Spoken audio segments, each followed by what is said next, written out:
그간 침묵하던 윤 대통령 측에서 드디어 움직이기 시작했습니다. 네, 오늘 대리인단 선임계를 제출하고 탄핵 심판 준비기일에 참석하는데요. 어떤 절차를 밟게 되는 건지 오늘 김성수 변호사와 함께 짚어보겠습니다. 어서 오세요. 안녕하세요. 네, 안녕하십니까. 자, 윤 대통령 대리인단 드디어 갖춰졌습니다. 조금 전에 속보로 전해드렸었는데요. 자, 보니까 헌재 공보관 출신의 배보윤 변호사 그리고 윤갑근 전 고검장이 탄핵 심판에 나서기로 했습니다. 자, 주된 논리를 어떤 것을 내세울까요?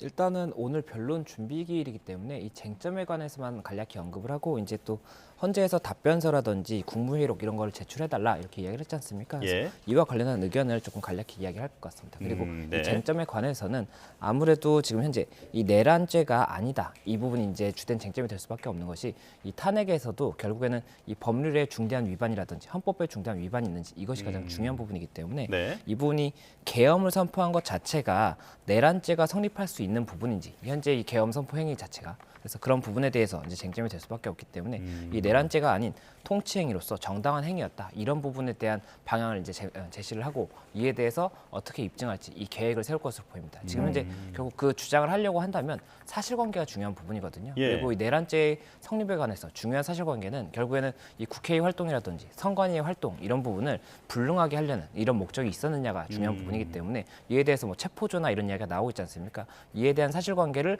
어떻게 그런 사실이 없었다라든지 그 사실관계가 뭐 왜곡돼 있는 부분이 있다 이런 부분들을 증거를 통해서 증명하겠다 이런 부분을 이제 답변을 하고 그에 대해서 이제 국회 측에서는 이 부분이 또 내란죄라고 주장을 하고 있기 때문에 예. 이 부분 관련 체포조에 관해서 체포조가 실제로 있었고 국회의원이라든지 선관위 뭐 위원들을 이렇게 조금 강압적으로 이렇게 체포하려는 그런 부분이 있었다라고 주장을 하는 이에 대한 또 입증 계획을 제출을 하고 이렇게 해서 양 당사자 간에 이 전반적인 내용을 이제 정리를 하는 그런 기일이 될 것으로 보이는데 다만 여기서 변수가 오늘 대리인단 선임에 대해서 이제 입장을 밝힌 상황이기 때문에 대리인 측에서 우리가 지금 오늘 선임이 됐기 때문에 사실관계 파악을 아직 하지 못했다. 그렇기 때문에 쟁점이라든지 입증 계획에 대해서 다음 준비 기일에 다시 좀 밝히겠다라고 해서 기일을 다시 잡을 가능성도 있기 때문에 이 부분까지도 조금 봐야 될 것 같습니다. 그렇군요. 그 오늘 정식 변론이 아닌 준비기일이기 때문에 재판관 모두가 참석하지 않는다고 알고 있거든요. 지금 첫 재판의 뭐 절차가 좀 어떻게 되는 건가요? 예, 이게 변론 기일이 아니라 변론 준비 기일이기 때문에 그쵸. 이 쟁점과 증거 이제 입증 계획 같은 것들을 정리를 한다고 보시면 됩니다. 네. 그래서 이 법관도 수명 법관인 이 정영식 법관 그리고 이미선 재판관 이 두 예. 사람이 기일을 진행할 예정이라고 하고 이게 9명이 이제 대법관들 헌법 재판관들이 나오는 그 경우에는 이 대심 판정에서 진행을 하게 되는데 이번 같은 경우에는 소심 판정에서 진행을 하거든요. 예. 이게 변론 준비 기일이다 보니까 그래서 소심 판정에서 일단은 이런 부분에 대해서 간략히 구두로 이제 이야기를 하고 이와 관련해서 뭐 필요한 서류나 이런 것들을 제출해달라 이런 이야기를 하지 않을까 생각이 되고 말씀드렸던 것처럼 대리인단 측에서 우리가 아직까지 이 사건에 대해서 파악이 조금 덜 된 부분이 있다. 변론 준비 기일을 한 번 더 열어준다면 그때 뭐 어떠한 답변을 하겠다라고 이야기를 해서 변론 준비 기일을 다시 한번 잡지 않을까 생각이 되고 예. 이 박근혜 전 대통령 때 같은 경우에 변론 준비 기일이 3회 그리고 변론 기일이 17회 열렸었거든요. 네. 그렇다 보니까 변론 준비 기일도 한 두세 차례 정도는 더 열리지 않을까 이런 이야기가 나오는 것 같습니다. 그렇군요. 자, 국회 측은 구속된 피의자 9명을 포함해서 총 10여 명을 증인으로 신청하기로 했습니다. 자, 요청 증인이 모두 받아들여지게 된다면 그만큼 이런 재판에 소요되는 시간도 많이 늘어나게 될 것 같은데 어떻게 보십니까? 예, 결국에 이 변론 기일이라는 것이 증인 신문을 하는 기일이라고 볼 수가 있습니다. 형사 사건에서는 결국 증인 신문을 하느라 기일이 이제 계속해서 늘어난다라고 볼 수가 있는데 네. 지금 국회 측에서 10명을 신청을 했지 않습니까? 네. 그러면 이 변호인 측에서 그 피청구인 측에서도 이 부분 관련해서 내가 하지 않았다라든지 이런 부분에 대한 증명을 위한 증인을 또 신청을 할 것이기 때문에 그렇다면 10명보다도 증인이 훨씬 더 많아질 수가 있을 것이고 이게 그렇기 때문에 기일이 굉장히 좀 많이 열릴 수 있는 것이 아니냐 생각이 되는 부분이 있는데 예. 이 또 피청구인 측에서는 굉장히 증인을 많이 신청하고 싶을 수도 있는 거지 그러니까 않습니까? 대통령 측에서. 예. 사건에서는 그럴 수가 있기 때문에 만약 그렇게 했을 때 헌재에서 이 부분 관련해서 어디까지 증인을 받아줄 것인지도 쟁점이 될 수가 있는 것이 증인을 다 받아준다라고 한다면 기일이 너무 길어질 수가 있거든요. 예. 그렇다 보면 180일 이내 이 부분에 대해서 결정을 해야 되는 그런 부분에서 이제 좀 문제가 발생할 수가 있기 때문에 이런 부분까지도 이제 정리가 되는 것이 변론 준비기일이라고 할 수가 있는 것이고 다만 앞서 말씀드렸던 것처럼 아직 이런 구체적인 안을 제시하지 못할 가능성이 있기 때문에 그렇다면 그런 내용들에 대해서는 뭐 다음 준비기일이든 아니면 다다음 준비기일이든 그렇게 조금 진행이 된 다음에 정리가 되지 않을까 생각이 듭니다. 아, 네. 그 좀 앞으로 오늘 열리기 때문에 좀 지켜봐야 될 것 같고요.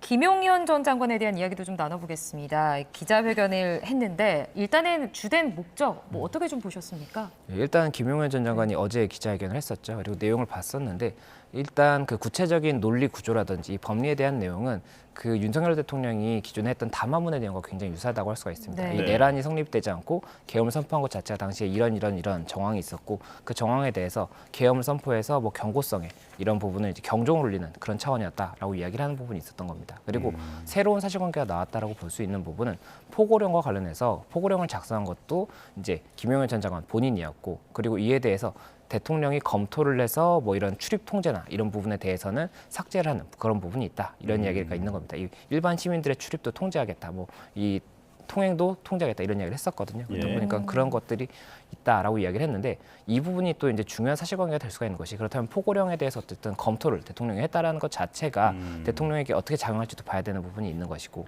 그리고 또 뭐 이 국무회의나 이런 부분에 대해서도 뭐 여러 가지 또 추가적인 사실관계가 언급된 것으로 볼 수 있는 뭐 그런 부분도 조금은 이제 내비쳐질 수가 있는 부분이 있기 때문에 그런 부분들에 대해서 좀 새로운 사실관계가 나왔다라고 볼 수가 있는 것이고 이에 대해서 이제 추가적으로 사건이 진행되면서도 어떻게 진행될 수 있는지 이 부분 일단 그 사건이 이제 공소가 제기될 거지 않습니까? 그럼 예. 공소가 제기되면 김용현 전 장관 측도 지금 현재는 수사에 응하지 않으면서 진술하지 않는다고 알려져 있는데 이제 재판에 올라가면은 적극적으로 의견을 개진할 겁니다. 그럼 그 개진 과정에서 김용현 전 장관의 이 의견이 나올 것이고 이것이 어제에 있었던 그 회견과 비슷한 내용인지 아니면 또 거기서 추가적인 내용이 추가가 될지 이런 것들도 쟁점이 될 수가 있어서 이런 부분까지 좀 저희가 종합적으로 봐야 될 것 같습니다. 예, 어제 김 전 장관의 기자회견 내용에서 대통령이 국민 통행 금지라고 하는 부분의 그 포고령을 삭제하라는 지시를 했다라고 얘기를 했는데 그 말은 곧 나머지 위헌적인 부분들에 대해서는 승인했다라는 말로도 해석이 될 수 있기 때문에 이 부분도 중요한 쟁점이다라고 말씀해 주셨고요. 자, 그런가 하면 김 전 장관이 이제 오늘 기소 가능성이 크다고 합니다. 그러니까 내일 구속 기간이 끝나기 때문에 오늘 이제 재판에 넘기게 된다라고 하는 건데 그 공소장 내용이 다 공개가 되는 겁니까? 공소장 내용이 공개가 된다기보다는 일단은 이 피고인 이제 재판에 넘어가게 되면 피고인이 되거든요. 피고인에게는 공소장이 이제 죄송합니다. 제출이 됩니다. 공소장을 보고 나서 내가 이 부분에 대해서 어떠한 혐의를 지금 받고 있는지 그리고 이에 대해서 어떻게 방어권을 행사하는지 이런 것들을 이제 검토를 해야 되지 않습니까? 네. 그렇다 보니까 공소장을 일단 피고인이 받게 되고 또 그리고 사건 기록을 받게 됩니다. 이게 더 중요하다고 볼 수가 있습니다. 사건 기록을 받게 되면 거기에 지금 현재 이 공소장에는 뭐 어떤 사실관계가 있고 이 부분이 어떠한 범죄 사실에 해당하고 그렇기 때문에 어떤 죄에 해당한다 이렇게 논리 구조가 짜여 있는 것이고 예. 기록을 통해서 그 부분들을 이렇게 증명하겠다라고 검찰에서 제시하는 기록들이 나오는 거거든요. 그런데 이 부분 관련해서 일단은 피고인이 받게 되는 것인데 사실상 만약에 윤석열 대통령과 어떤 교감이 가능하다라고 한다면 공소장의 내용이라든지 이 기록에서 어떤 증거가 있는지 이런 부분들을 알려줄 수 있는 것이 아니냐 이런 이야기가 예. 나오다 보니까는 염려가 된다라고 하는 것이고 이 원칙적으로 다 공개가 된다라고 볼 수는 없는 것이고 피고인에게 제공이 된다는 겁니다. 그렇기 때문에 그 부분을 조금 구분해서 봐야 되는 것이고 다만 이 부분 관련해서도 사실상 이게 만약에 어떤 정보가 그 윤석열 대통령 측에 넘어가는 것을 수사기관에서 조금 고민을 할 수 있다라고 한다면 그 부분에 대해서는 뭐 추후에 기록을 뭐 보강을 한다든지 이런 방법으로 당장에 제출하지 않는 것도 검토할 수가 있는 것이 아니냐 이런 이야기가 나오는 것인데 다만 그렇게 해서 추가로 증거가 제출됐을 때 이게 또 형사소송법상의 이 증거로서의 활용 능력에 대해서 좀 쟁점이 될 수가 있기 때문에 예. 이런 부분까지 좀 종합적으로 검토할 수밖에 없지 않는 생각이 듭니다. 공수처가 이제 윤 대통령의 최후의 이제 마지막 통첩이라고 할 수 있는 이제 기한을 좀 내놨습니다. 이번에도 불응을 할 시에 체포영장을 뭐 청구하는 거 아니냐 이런 이야기들이 나오고 있는데 이 상황 지금 어떻게 보고 계십니까? 예, 말씀하신 것처럼 이제 공수처에서 29일 오전 10시에 출석해달라고 이제 한 번 더 통보를 한 겁니다. 그렇죠. 이게 이제 3차 통보다 보니까는 3번 이상 보통은 하면은 체포영장을 청구할 수 있는 것이 아니냐 이런 이야기가 나오다 보니까 이것이 최후이고 이후에는 체포영장이라든지 강제적인 이 방법을 검토할 것이 아니냐라는 이야기가 나오는 것 같습니다. 그런데 예. 이 부분 관련해서 일단 오늘 대리인단이 이 현재 탄핵 심판과 관련해서 일단은 그 선임계가 제출이 됐다라고 이야기가 나오고 있기 때문에 이 부분에 대해서도 이 대리인단 측에서 뭐 어떻게 진행할 것인지 이런 부분에 대한 의견을 제시를 하지 않을까 생각이 되고 다만 이 의견이라는 것이 29일에 출석을 하겠다라고 단정을 할 수 있는 것인지 아니면 이 부분 관련해서 뭐 기일을 조금 더 변경을 한다라든지 또 지금 현재 특검이 출범 여부가 이야기가 나오고 있지 않습니까? 예. 그렇다면 특검 출범 이후에는 공수처에서 만약 수사를 진행한다고 하더라도 다시 또 특검에 이 사건이 조금 이첩이 된다든지 이렇게 해서 정리를 다시 한번 해야 되는 그런 기간이 필요할 수가 있거든요. 그렇다 보니까 뭐 특검 출범과 관련해서 특검에서 뭐 수사를 진행하는 것을 하면 어떻게 하느냐 이런 의견도 낼 수가 있기 때문에 예. 이런 부분까지 조금 종합적으로 상황을 봐야 될 것 같습니다. 예. 자, 특검까지 좀 짧게 정리를 해주셔서 다음 주제로 넘어가겠습니다. 계엄 수사 얘기인데요. 자, 경찰이 우원식 의장 체포조 의혹 수사에 착수했습니다. 그러니까 국방부에서는 국회의장 공관 주변에서 CCTV에 포착된 병력이 계엄군은 아니다라고 밝혔는데요. 자, 사실관계 파악이 크게 어렵지는 않을 것으로 보이는데 좀 어떻게 전망하십니까? 예, 지금 국방부에서 말씀하신 것처럼 답변이 나왔습니다. 답변이 나왔고 이게 수방사 예하 이제 병력들이다라고 확인까지 됐기 때문에 당시에 그럼 현장에 있던 인원들이 누군지를 알 수가 있지 않습니까? 예. 그렇다면 그 중에 이제 가장 상급자를 통해서 이때 당시에 왜 여기에 있었는지, 이때 당시에 뭐 어디를 지나가고 있었던 것인지, 아니면 어떠한 목적으로 거기에 있었던 것인지 이런 부분을 파악을 할 수가 있기 때문에 그런 과정을 통해서 사실관계를 확인할 수 있지 않을까 생각이 되고 만약이라도 이 상급자의 진술이 조금 신빙성이 있는지에 대해서 의문이 있다라고 한다면 당시에 출동했던 다른 인원들을 통해서도 이 당시에 어떤 명령이 있었는지에 대해서 다시 한번 물어볼 수도 있는 거지 않습니까? 네. 그래서 그런 부분을 통해서 사실관계를 조금 쉽게 파악할 수 있지 않나 생각이 되고 만약이라도 지금 현재 뭐 의혹을 받고 있는 체포조였다라는 네. 이야기가 나온다라고 한다면 그 부분에 대해서 그렇다면 또 이에 대해서 누가 이 지시를 했는지 이런 것들을 파악을 해야 될 것이고 만약에 그리고 그런 체포조가 아니었다고 하더라도 어쨌든 굉장히 중요한 사실관계이긴 하기 때문에 이 상급자에게 이 명령을 내린 사람에 대해서도 추가적인 확인은 하지 않을까 생각이 됩니다. 예, 예.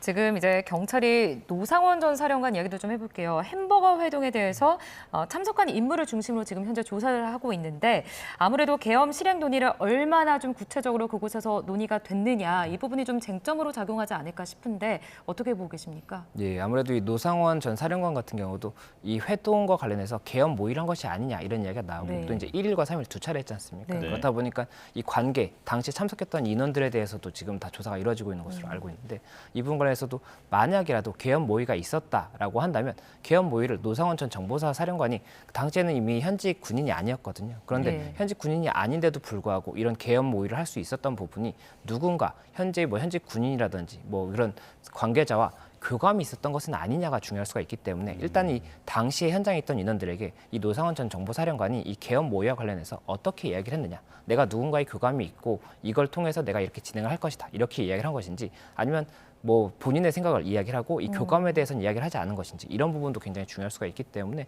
일단은 그런 부분 회동에서 어떤 이야기가 나왔는지 이것이 중요할 수가 있는 것이고 또 지금 현재 수첩이 나왔지 않습니까? 예. 이 수첩 자체가 지금 뭐 단어가 이렇게 조금 파생돼서 그 단어가 그렇죠. 단어의 조합으로만 이제 기재가 되어 있다고 하는데 그 부분 자체가 이야기를 하면서 단어만 기재한 걸 수도 있거든요. 그렇다면 이 단어만 기재하게 된 경우에 대해서도 중요한 사실관계일 수가 있는데 이 회동 당시에 이 햄버거집 회동 당시에 이 수첩을 보여주면서라든지 아니면 거기 메모를 하면서 어떤 뭐 이야기를 했던 것인지 아니면 이 메모를 보면서 이야기를 했던 것인지 그렇다면 메모를 보면서 이야기했다라고 한다면 작성은 다른 데서 한 것이고 그게 누군가의 교감을 통해서 작성한 걸 수도 있지 않습니까? 그래서 그런 부분까지도 조금 종합적으로 볼 수밖에 없는 것이고 현재 지금 김용현 전 장관 측에서는 이 부분 관련해서 그 관계가 없는 상황이다라고 이야기를 이제 했기 때문에 어제 예. 회견에서 그 부분까지도 사실관계 파악이 필요하지 않을까 네, 생각이 됩니다. 변호사님 굳이 이 논의 장소를 좀 일반인들이 많이 드나드는 햄버거집으로 좀 정한 뭐 특별한 이유를 어떻게 보고 계세요?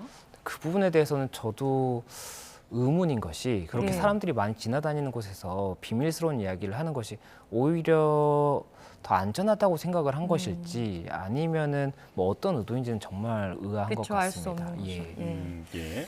자, 그렇다면 이 수첩에 대해서 사실 지금 다 적혀 있는 내용을 잠깐 소개를 해주셨습니다만 이제 정치인과 언론인 등에 대해서는 수거 대상, 그러니까 체포로 좀 해석이 되고 있는 부분이고 사살이라는 표현도 있었고요. 그리고 NLL에서 북한의 공격을 유도한다. 좀 충격적인 내용이다 보니까 이 부분이 만약 증거로 인정이 된다면 어떤 큰 효력을 발휘할 수 있을 것 같은데 수첩의 이제 증거로서의 채택 가능성은 어떻게 보십니까?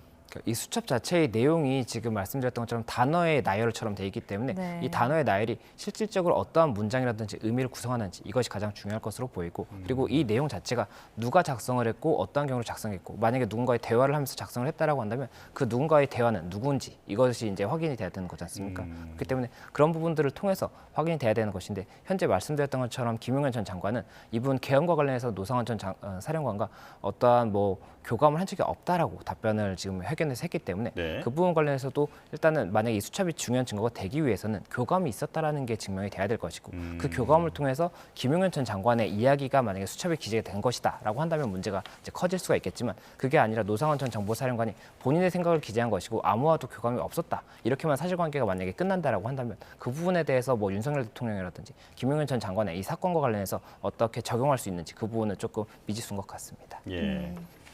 자, 그리고 또 속보가 들어왔는데요. 지금 헌법재판소 공보관실에서 알려온 내용입니다. 자, 피청구인 소송 위임장이 제출되었음을 알려드립니다라고 지금 알려왔는데 피청구인 그러니까 윤석열 대통령 측에 소송 위임장이 제출되었다라고 하는 사실을 헌법재판소 공보관실이 알린 겁니다. 자, 여기에 보면 변호사 배보윤 등이라고 적혀 있는 걸 보면 윤석열 대통령 측의 변호인단의 명단이 명시되어 있는 것으로 보입니다. 자, 자세한 내용은 이어지는 뉴스에서 전해드리겠습니다.